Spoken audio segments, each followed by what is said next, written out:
Ndị be anyị ndeewo nụ, kedu ka onye ọbụla mere? Ndeewo na ụmụnne m, ụnọ ọsaala chi, ụnụ rikwara nri taa, olee otu onye ọbụla mere? Maka ndị na-amụ amụ, I'm only asking, how has your day been? Have you had something to eat today? Achọkwanụ m ị na-asụ oyibo na chanel a, mana n'ihi na achọrọ m ka onye ọbụla, ka anyị na onye ọbụla kwụrụ, ka anyị na onye ọbụla nọ n'ofu peji, n'ofu nkeji. Ọ ya ka o ji nnọkọtakwa dịka etinyere m okwu bekee iji were mee ka ụfọdụ ndị mmadụ ghọta ihe m na-ekwu. So basically ihe m na-ajụ kedu otu anyị mere n'ụbọchị nke taa. Dịka m si kwuo na ihe onyonyo nke mbụ m mere, asị m na ụbọchị taa aga m akụzi abịdị Igbo, that is the Igbo Alphabet. Abịdị Igbo, ọ dị mkpụrụ edemede 36, that is 36. Ọ ihe ọ dị mkpụrụ edemede 36. Ọ dị mkpa ka onye ọbụla na-asụ Igbo mara abịdị Igbo, n'ihi na okwu niile anyị nwere n'asụsụ Igbo ebe ahụ ka o hiwere, ebe ahụ ka o si were bido. Ichi fọm mkpụrụ okwu ọbụla, ọ ga-adị made up of the different speech sounds nọ n'asụsụ Igbo, ya mkpụrụ edemede. Mkpụrụ edemede ahụ ele ebe anyị na-ahụ ya? Anyị na-ahụ ya n'abịdị Igbo, that is the Igbo Alphabet system.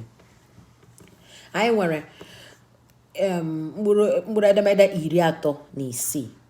Ekewara ya ụzọ abụọ. Enwere ndị wu ụda ume, the vowel sounds, nwee ndị wu mgbochi ume, the consonant sounds. Ebe anyị na-ebido from the scratch, anyị ga-ebu ụzọ mụgodi all the sounds, mkpụrụ edemede niile anyị nwere na abịdị Igbo. Anyị ga-ebido na a.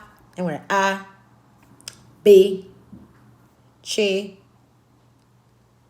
d, e, f, g, gb, gh, gwe, h, i, j, k, kp, kwe, l, m, n, ṅ, nwe, nye, o,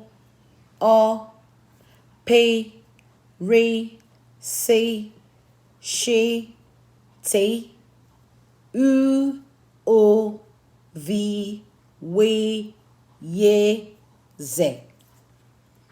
Biko na-ewekwala iwe ọwụ na m na-agba oke ọsọ. Ama m na onye ọla nwere ihe dị mkpa ọ na-eme. Achọrọ m ka ihe onyonyo a ka ọ hapụ ito oke ogologo. Ọwụ na ọ dị ụnụ ka m na-agba oke ọsọ, biko dere na m ebe a na-ede ihe iji gwa m ka m nwee ike ịbịachikwa anyị megharịkwa ya, maka anyị niile na ebe a ịmụta ihe. O nwere egwu anyị na-agụ mgbe anyị dị n'ụmụazị, o nyere anyị aka n'ịmụta ya. Onye ọbụla ọwụ na ige ntị, ị nwekwara ike ịmụta ka esi agụ egwu a. Ka esi agụ ya wụ A, B, C, D, E, F, G, B, G, W, H, I, J, K, B, Q, L, M, N, Ṅ, W, Ñ, O, P, R, S, Š, T, U, O, V, W, Y, Z. Ihe niile m kụziri na mbụ ọ nọ n'egwu a. Mgbe ụfọdụ ịmụta egwu na-aka ụfọdụ ndị mmadụ ọ na-aka ha izi nghọta. Ọwụ na egwu ahụ ka ị ga-aka aghọta, i were egwu mụọ ya. Ọkwa na-ekwu ya ofu ofu ka m si kwuo na mbụ ga-akara gị mma, ime ya otu ahụ, onweghị ihe o mere. Ihe dị anyị mkpa na ịmụtara ihe a na-akụzi.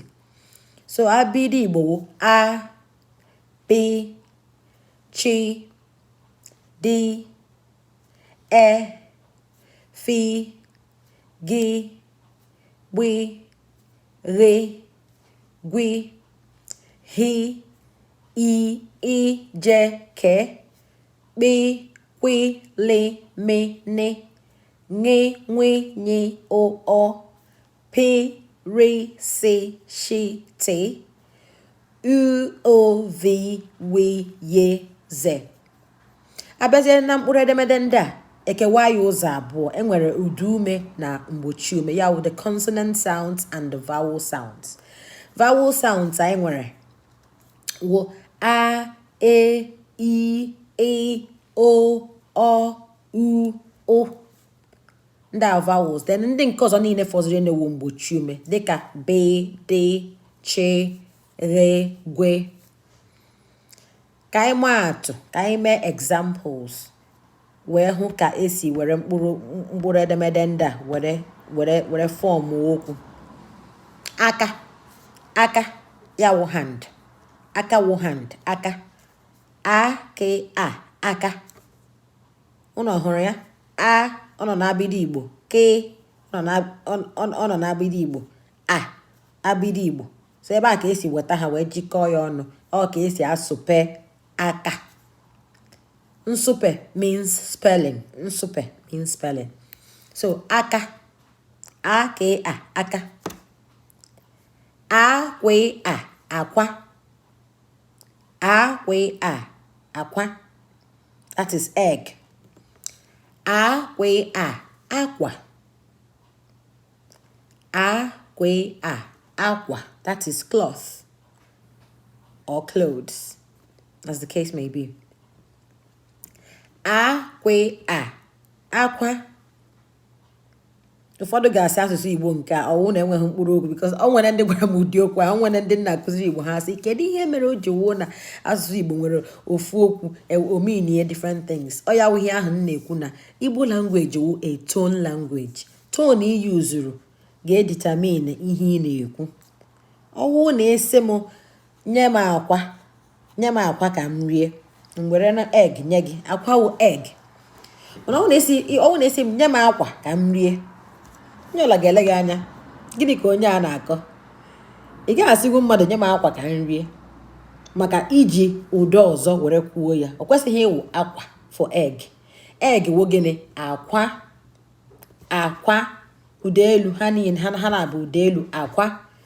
Ịchọkwana ikwu okwu clothing, akwa. Ọdada akwa. Iwetu olu ọdada akwa. Ịchọkwana ikwu akwa, ya wụ ebe mmadụ na-edina, bed, your bed that you lie on. Akwa ya wụ ụda etiti. Akwa. So ha nwere different tones eji akpọpụta okwu ọbụla. Ka anyị ga na-aga n'ihu, anyị ga na-akọwa ihe okwu ọbụla pụtara n'asụsụ Igbo na n'English. Anyị ga na-agwa chanel anyị ga na-eti itu obere oyibo n'ime ya ka ndị na-enweghị nke ha na-aghọta yet nwee ike na-catch up with ihe anyị na-ekwu. Ọ gara amasị m ịsụ sọsọ Igbo mana because na anyị chọrọ ka onye ọbụla dị included, anyị chọrọ ịkpọbata onye ọbụla ka onye ọbụla na-aghọta ihe anyị na-ekwu. Anyị ga na-agwa ya na okwu bekee ka ndị mmadụ nwee ike na-aghọta ihe anyị na-ekwu. Okwu ọzọ anyị nwee ike isope wụ gịnị? Anya. Anya. Nọ n'abịdị Igbo. Nye nọ n'abịdị Igbo. Anya. That's your eye. Anya is eye. Isi. Isi. Ụfọdụ asụsụ Igbo na-akpọ ya ishi. Abịa n'asụsụ Igbo enwere olumba. Olumba means dialect. Onwe ndị na-akpọ ụfọdụ okwu n'ụdị nke ha. Ihe dịka isi. Onwe ndị na-akpọ isi. N'ebe m si, ala Igbo nsi, anyị na-akpọ ya isi. Onwe ndị na-akpọ ya ishi. Ọ ya ka o ji dị mkpa ka onye ọbụla ghọta ihe a na-ekwu. Onye ọbụla ghọtawa asụsụ Igbo maka ịghọta ya ogo na ije Imo steeti, asụọrọ gị Imo steeti, ịghọta ihe a na-ekwu. Ịbanye Anambra ha kwuo okwu ịghọta ihe a na-ekwu. Otu a ka ọ dịkwa n'Enugu, Abia steeti, Ebonyi. Ịma different places nọ na ala Igbo ha kwuo okwu inwe ike ịghọta ihe ha na-ekwu. Mana ka anyị nweta the basics, the rudiments nọ n'asụsụ Igbo first, then before anyị ekwuweze ihe nọ n'olumba.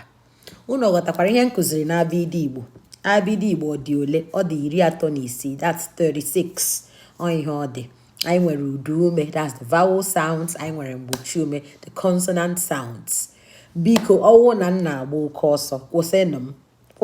Anyị niile nọ n'ofu klaasị ka anyị jiri nwayọọ na-aga.